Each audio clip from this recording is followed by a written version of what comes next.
یہ بہن نے فرمایا کہ یہ سورج گرہن اور چاند گرہن کے بارے میں جو یہ معروف ہے کہ جی حاملہ خاص طور پہ لوہے کو ہاتھ نہ لگائے، جتنے تالے لگے ان کو کھول دیا جائے ورنہ بچے کو یا زچہ کو نقصان ہوگا، کیا حکم شرع ہوگا؟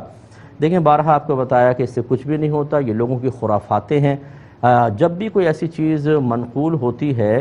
لوگوں کی زبان سے آپ سنیں تو کوئی نہ کوئی دلیل تو اس کی ہونی چاہیے، دلیل کچھ بھی نہیں ہے، بلکہ نبی کریم صلی اللہ علیہ وسلم کے صاحبزادے حضرت ابراہیم رضی اللہ تعالی عنہ کا جب وصال ہوا تو کسی نے یہ کہا کہ یہ اور سورج گرہن ہو گیا، تو کسی نے کہا یہ کہ ابراہیم کی وفات کی وجہ سے ایسا ہوا ہے، تو رحمت کونین صلی اللہ علیہ وسلم نے باقاعدہ لوگوں کو جمع کیا، خطبہ دیا اور فرمایا کہ سورج گرہن چاند گرہن کسی کی موت کی وجہ سے نہیں ہوتے، بلکہ یہ تو اللہ تعالیٰ کی نشانیوں میں سے عظیم نشانیاں ہیں، یعنی اس کی قدرت کی عظیم نشانیاں ہیں، تو لہٰذا یہ خرافات وغیرہ بالکل ان کی رعایت نہ کی جائے۔ لیکن اس میں ایک مشورہ ضرور ہے، میں عرض کرتا ہوں ایک کال لینے کے بعد میں مشورہ یہ دے رہا تھا کہ دیکھیں بہت سی چیزیں ایسی ہوتی ہیں کہ جو عوام میں معروف ہو جاتی ہیں اور غلط ہوتی ہیں، جیسے یہ سورج گرہن وغیرہ کا بالکل غلط مسئلہ ہے، لیکن ہم لوگوں سے یہ کہتے ہیں کہ جو ضعیف الاعتقاد قسم کے لوگ ہیں، جو قوی الاعتقاد ہیں، جن کا ایمان مضبوط ہے، جو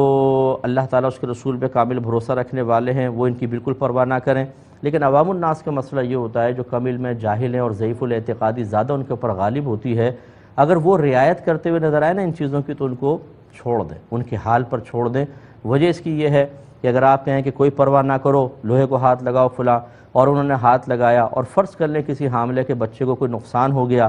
وہ قرآن اور حدیث کا انکار کر دیں گے اور کہیں گے جو افواہیں تھیں بالکل ٹھیک ہیں، اور اپنے ایمان کی بربادی کا سامان کریں گے۔ اسی لیے ہمارے اکابرین نے بعض اوقات جب لوگ اس قسم کی ضعیف الاعتقادی میں مبتلا ہوئے تو ان کو بہت زیادہ سختی سے روکنے کی کوشش نہیں کی، اس وجہ سے کہ روکیں گے اور اس کے خلاف ہو گیا تو یہ اتنی جاہل قوم ہے کہ یہ اللہ اس کے رسول کے خلاف ہو جائیں گے، علماء کے خلاف ہو جائیں گے، اور قرآن و حدیث سے حاصل شدہ تعلیم کو غلط اور لوگوں کی افواہوں کو صحیح قرار دینے کی کوشش کریں گے۔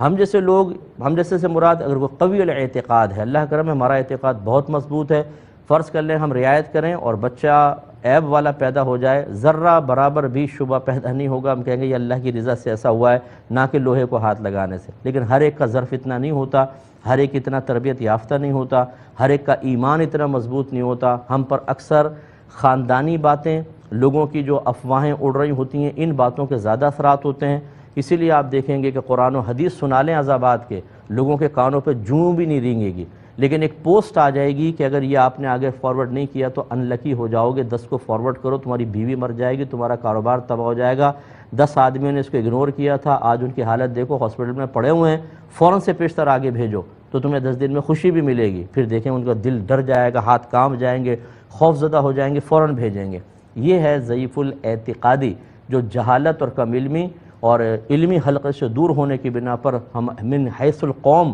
ہم پر مسلط ہو چکی ہے، اور پورے خاندان اپنی جو